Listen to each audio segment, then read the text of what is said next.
Welcome to Stock Therapy with Penny Queen. Today I have CEO Micah Anderson with LEEF Brands. And Micah, welcome to the show. Hey Penny, thanks for having me. Yeah, I'm really excited about LEEF Brands. So, getting this chance to interview you and let you explain to people what LEEF Brands is really exciting for me because I found the company about a month and a half ago and there's so much to dig into. So, can you just give us a brief overview of what it is that you do? Yeah, so we're a cannabis company. We're based in California. Been running the company for close to a decade now. Uh, at the core of our business, we're an extraction company. We provide concentrates to many of the largest brands and largest retail groups in the state of California. So vape pens, beverages, dabbable products, and there's really three main areas within the concentrate category, and we focus on all of three of those. So we operate about 30,000 square feet of manufacturing space in Northern California. We work with over 250 farms throughout the state of California to purchase material to bring into our facility, then convert that into product and then out for distribution. Like I said, we've been doing it for close to 10 years now. We're probably in the number one or two position in terms of like the size of and market share of who we work with in the state, and are now looking to, we believe that we've matured and we're ready to take the show on the road, so to speak. So we've been looking at other out-of-state opportunities and hoping to grow our business that way. All right. So, for people that are unfamiliar with the company, what makes your approach different? Um, Different. So like I said, there's three main categories. So there's other manufacturers in the state of California, probably not of our size or scale. We're definitely on the larger side. Our goal was to gain as much market share through selling concentrate products through other people's brands. California has had a challenging landscape, since the inception of Prop 64 here in the state, in the sense of like getting into stores and maintaining market share through a CPG brand. So we took a bit of a different approach where we're like, let's just go power these guys. The bud tenders truly control what gets sold in the state. So if you walk into a store, it's the people behind the counter that are ultimately your final point of sales. They're your sales force at the end of the day. And so what's really worked well for us is that the brands that are doing well, we power those brands, give them a solid supply chain partner that they can lean on, and then they go in, they sell their products to the stores. Those budtenders they'll then sell their products. We've seen a ton of success in growing revenue that way. And then taking it a step further, house brands is the number one category in the state of California. And house brands essentially is brands that are owned by the dispensary. So retailers got 10 doors, they want to create their own brand. It's the best way that we found for us to sell through product is to make a brand for them, let their employees sell through that product for the store. So Okay. Can we talk a little bit about the numbers because this is what truly shocked me is seeing just how much you process in terms of pounds and how much revenue you're working with every year. yeah. Yeah, so we've done roughly 30 million for the last 3 years. And what I think's interesting in that is that top line has relatively stayed the same, but our production numbers, we produced 81% more units this year than we did last year. And you could look at that as a pro and a con, I guess. On the positive side, it's like we're producing way more material, we're gaining market share. That's a good thing. The value of what we've been selling has gone down, which is why top line's roughly stayed the same. Going into 2025, we're excited about a handful of different things that we've been working on to offset that. So margins typically are around 30-35%. And we spent the past 4 years going through the permitting process in Santa Barbara County to build out our own farm. So my background in the beginning of cannabis, I've been doing this for a very long time, was actually cultivation, as well as my partners. And when we grouped together, when 64 was passed, we were like, hey, we've been cultivators for a long time. We know all the farmers, so let's just work on something new. Let's go into extraction, which at the time was this new exciting thing. and focus on that. And that's really, so we've honed in on that as our niche and have spent almost 10 years buying product from many, many farmers throughout the state of California. And so our goal going into this next year is to maintain the relationships with the farms that we currently have, maintain those contracts. We have contractual supply agreements for many acres of material, but then also bring on about 65 acres of our own product.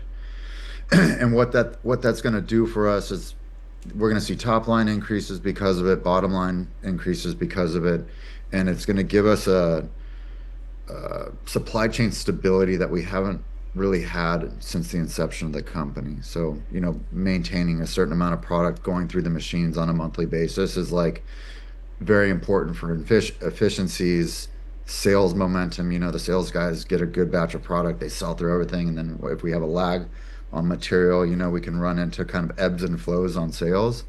And so the farm is really going to put stability in the business that hasn't been there. So, and then I think one of your questions was just like, how much material do we Yeah. go through? So, yeah, we purchase around 150 acres worth of material annually today. So we do that through purchasing, spot purchasing or contractual agreements, buying from, I haven't looked at the number recently, but it's north of 200 farms. So some of the big ones, which are Santa Barbara, Monterey area, and a lot of the small farmers, which are in our backyard, anywhere from 30 to 70,000 pounds. Um, we still have capacity in our facility, and we still have market share we can grow our business. I think if we had another 50, 75 acres worth of material today, we'd have no problem selling through it. And so that's the reason why the farm is come to existence, is we know that, like, okay, it's now time for us to really, own a big chunk of our destiny, so to speak. All right. So a couple numbers questions. Do you know how many pounds you processed last year? I do off the top of my head. So let's see here. Roughly 20, 30,000 pounds a month goes through ethanol. We have three different extraction lines. So there's an ethanol line, a hydrocarbon line, which is like a volatile extraction line, and then we have solventless, which is like using ice water, to extract trichome heads. So we run through, call it 40,000 pounds a month was what went through the machine, give or take, last year, or Okay. through the facility. Yeah. And I think that we can easily, I mean, we could double that number. There's the facility can handle it, the sales guys can handle it. And that's the goal, 2025, All more right. So material. what are you paying right now per pound? Uh, so I'm going to give you a ballpark number just because I want to simplify for the listeners. On average, we're probably around $25. Okay. And go ahead. And what do you expect to be paying per pound for your own cultivation? Yeah, once we're cultivating the material ourselves, will be between $8 and $15, depending on the grade of the material. So you have frozen material and dry material. So yeah, significant reduction in our cost of goods. I see that as a really obvious place for margin improvement. And I couldn't Mhm. quite get the math done on my own. But I've got to tell you that my due diligence involved looking at your comps heavily. And the one Mhm. that really stuck out to me was Glass House. And I'm sure Mhm. you've looked at them a ton, but just Yeah. seeing with the amount of revenue you have and the amount of revenue they have, and their margins are better, which it looks Right. like they're not wildly better. Their margins are better though. But looking at their share price, it's your revenue looks like this, but share price looks like this. Yeah. Yeah. You want my thoughts on that? Just Yeah, please. yeah. So I know those guys. We work with them. Good guys. They've done a good job of, they're like the yin to the yang of what we do. So what sales that are sold in the cannabis industry typically come through two main avenues. There's flower sales, which is where Glass House resides, and there's concentrate sales. And they're very similar, almost split down the middle. So we operate on one side of the coin, they operate on the other side of the coin. And Glass House 2, 3 years ago was in a very similar position to where we're at now. 30%-ish margins. Market cap was, they weren't a public company yet. They did a deal with the SPAC to get the greenhouse that they have. And they made the right move where they had a good footprint in Santa Barbara County and had a good business and some momentum behind them. And then what they did is and everyone thought that they were crazy for doing it, just like people are saying that we're crazy for doing the farm that we're doing, is that they had invested heavily into this massive greenhouse facility that they have in Ventura County. And when they did, they were able to drop their cost of goods dramatically. There came the margin increases, and then same thing, their top line has been very, very solid as a result of it. They've got the supply chain now. They're the biggest probably sun-grown producer in the state of California. And the other thing that they do is they do a good job of telling their story. Yeah. They've once they got the greenhouse, they've been out and they do a good job of marketing. And that's one of the things of them just being honest and kind of, you know, telling on ourselves a little bit. It's like we did our deal and became a public company roughly 2 years ago, and the timing was wrong. If I'm just being honest, it's like we timed it when the capital markets and the cannabis sector were like, it was like the day after we did it, it just like fell off a cliff. And our share price has been, has seen the impact of that. So is the MSOS and the results. So I feel like we're finally at a position. We spent 2 years integrating these businesses. We did all the cleanup that needs to happen, share consolidation. We've now got 160 million shares roughly versus 1.6 billion. And with the farm coming online and a handful of other projects that we're working on, I think that we're in a position where Glass House was 2, 3 years ago. Glass House, I think, trades around 2.5 times revenue. The last time I looked, Yeah. we're like zero point 0.7, I think, somewhere around there.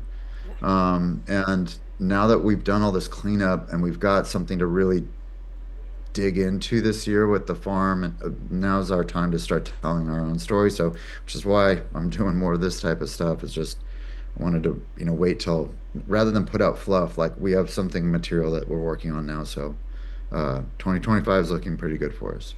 All right. Well, let's talk about the ranch because Okay. this I'm really excited about it, not just as, a tool to get your costs down and get things under your own control, but I'm really excited about it as an asset. And I know there aren't really any numbers attached to that right now, but can you just talk about size, location, licensing for it? Yeah. Yeah, it's so we're in the northeast corner of Santa Barbara County. Santa Barbara is unique by way of the size of permits that you can get compared to other municipalities or counties in the state of California. So our permit size, we purchased the ranch. We purchased two of the 3,000 acres of this private ranch. It backs up to national forest.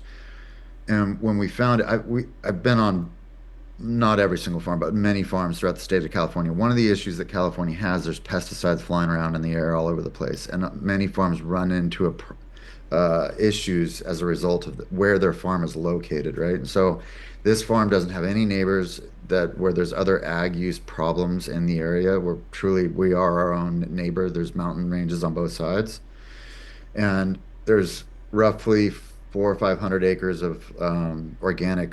It was an old wheat field, so organic pasture land inside of this mountain range. And so we purchased the land. We applied for a 187-acre land use permit, which we received this year. And our goal is to start with 65 acres of the 187 in 2025, and then expand from there. Next year we'll do more, and next year we'll do more. Probably phase it over 3 years. All right, so let's talk about the ranch for a second. I know it is just shy of 2,000 acres in Santa Barbara County. I know you can't give me specifics on valuation, but right now the company itself is sitting at about a 27 million US valuation. So tell me Hmm. a little bit more about the farm. Yeah, so we purchased roughly 2,000 acres on the northeast corner of Santa Barbara County.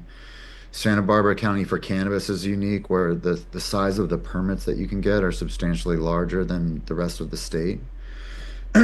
We focused in Santa Barbara, but because of that reason, we need so much material. We had to go somewhere where we can get a permit of that size. Took us a long time to get to where we're at, but we have a land use permit for 187 acres. We've gone through the build out process, so all the fencing, the cameras, lighting, irrigation, all of it has been done. So we're ready to plant in 2025. Yeah, without getting into like the specific the specifics of it, but we bought the farm for a good deal in our opinion.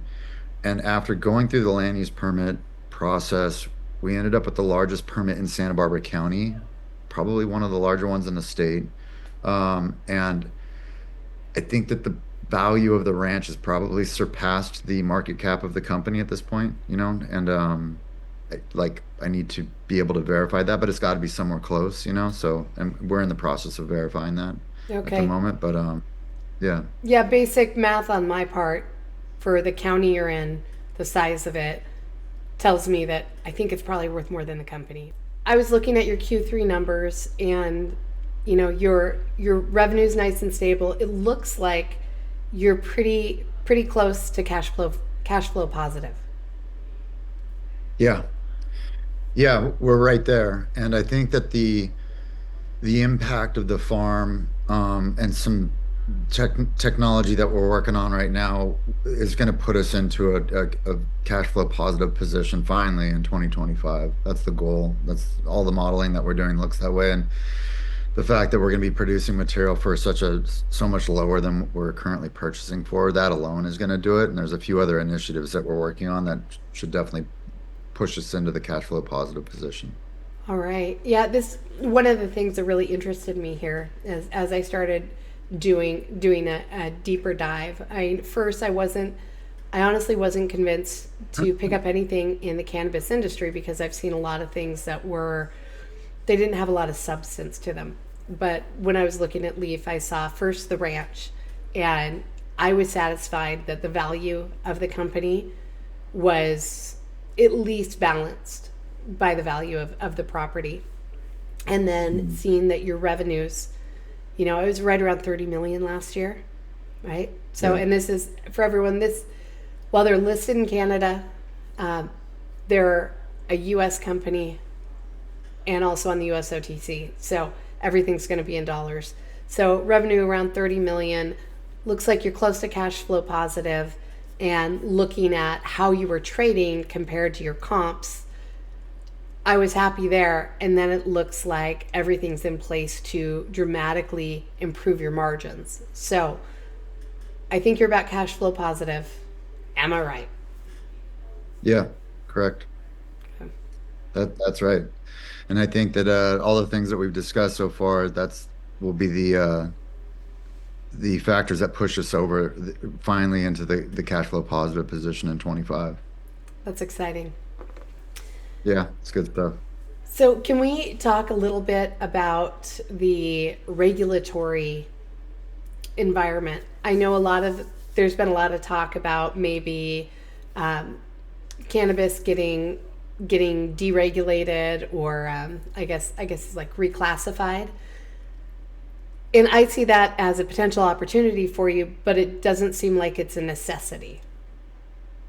Yeah, I think that that's a fair way to put it. It's not a necessity, but it's a potential significant tailwind that we'll pick up in 25 if it does happen. And to kind of give the listeners a bit of background, and this is my opinion, so take it for what it's worth. It's that when cannabis came onto the capital markets, call it, you had valuations of companies that made no sense. Yeah. You had people with ideas were taking those ideas public and they were raising tons of money into those ideas. And Leaf was on the tail end of that, And so if you had the pendulum that was over here at one point in time where it doesn't make sense, valuations and numbers, it's swaying all the way over to the other side.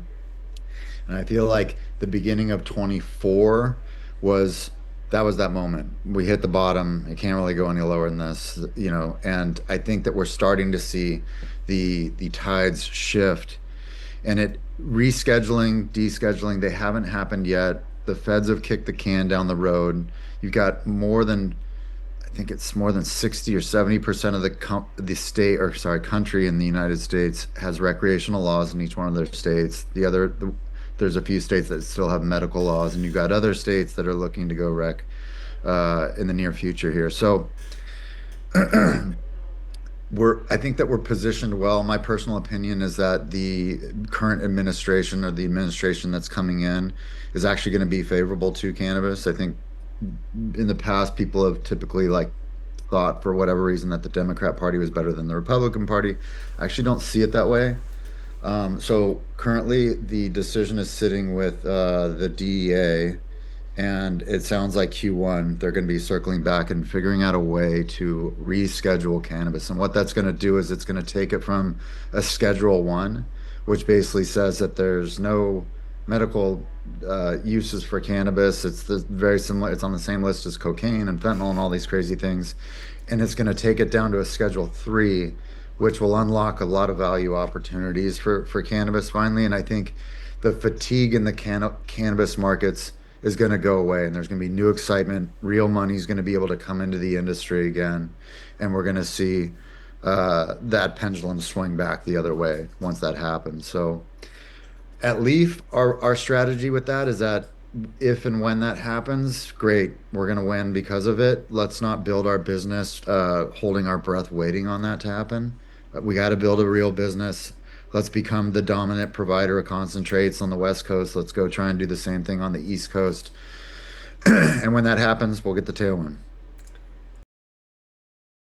One thing I would add to that, just because I'd say that we're not planning on it to happen, but we are from an operations standpoint, but from a valuation of the company, we're not reliant on it, or we're not holding our breath saying, oh, we need this to become a valuable company. And what I mean by that is that we're positioning the company in a way to where we are the largest provider of concentrates on the West Coast. And at some point in time, the way that the laws work right now prohibit us from being able to ship from state to state. So even though New Mexico, Arizona, and these other surrounding states have recreational laws the same way that California does, we can't ship our products into these other states. Each state has to replicate their own model, which makes it challenging to scale a business and very expensive, right? So, but at some point in time, that's going to change, and we are going to be able to ship these products from California into other markets. And obviously, when that happens, that's an upside to the business that isn't captured in the modeling. But us being the largest cultivator in the state, or one of them, largest concentrate provider in the state, we're definitely well positioned for when that does happen. All right, so Micah, if you just had to summarize the value proposition for investors, what would that be? I think that, anyone looking to invest into cannabis is wants to invest into a company that has a proven track record with a good management team. And I think that is Leaf. I think that we've proven that we can win in the most difficult market in the nation. And with the where the value of the company is, in my opinion, it doesn't make sense. So I think there's a real opportunity to get in to the company at a good value. I think that with what we have in front of us, with the farm coming online, growing our market share, growing our margins, some innovative tech that we're working on right now, which I don't want to go into too much detail, but there's a real possibility for us to increase our margins and our output through the Leaf Labs facility in a way that we haven't done yet, and we're going to be exploring that in early 2025. And the fact that we haven't moved out of California, we've done all of this just in California, and we're on the precipice of, like I said in the beginning of the conversation, I think now's the time for us to really start looking outside of the market. So we cater to the largest brands in California, and most of these brands are already doing very well in other markets. Some of them are in almost every single market in the nation. And so having conversations with these other companies where they're saying, "Hey, look, we really want our product." California still leads in terms of innovation, product quality, strain development, all these different things, California is ground zero for that. And then it trickles out. California develops something and then it moves into the rest of the country. And so what becomes popular in California, it takes time to get popular on the East Coast. And so these companies, these brands that are already on the East Coast that are doing well are like, hey, we really want the same product in California as in New Jersey or New York or Florida, pick a state. And so having these conversations, we're able to really hone in on like where should we go? Like where are we most needed by our clients? And so it gives us predictability on when we do move into the market. We know who we're going to be working with. We know what they're going to want to make or want us to make. And yeah, that's something that, 25, 2026. That's going to be a big effort for Leaf. Okay, that's exciting. I mean, I think I think in terms of the Lassonde curve, right? You know, and Hmm. I think I'm picking this company up at just the right spot. So, I was happy you just closed your private placement. Mm. You've Yeah. got I know I just spoke with Kevin, and seeing that you've fully integrated Bitcoin into the Mm. into your treasury. So now, I mean, that I know that helps for a lot of companies that aren't banked. I know you have banking relationships, but I know a lot of companies in the cannabis sector don't. So I know that helps there. It looks like you're really setting up for 2025 to be a fantastic year. So I'm uh, Yeah. I'm ready for it. Yeah. But we are too. Yeah. We're excited about it. So All right. Is yeah. We, is there anything else you want to tell investors? let's see. No, I mean, I feel like we covered everything. We hinted on the Bitcoin thing, but I think that's probably another conversation. I'll circle back with you once we've got a bit more news there. And we can do another interview specific to that if you want. But I'm excited about the Bitcoin strategy. I've been researching it in depth for, the better part of a year now. And after multiple discussions with the board and reading tons of books and all the rest, we actually think that this is going to be a very good thing for our business. And I think what you're going to see is you're going to see other cannabis companies follow suit. Someone's got to go first, Yeah. and I think that's what we're going to see. Awesome. Well, I'm excited, and you've got my number. So anything comes up, bring it to me first, and I'll happily do a video with you and get it out to your shareholders. So Okay. thank you again for your time. Thanks, Penny. I appreciate it. Nice talking to you. Thanks.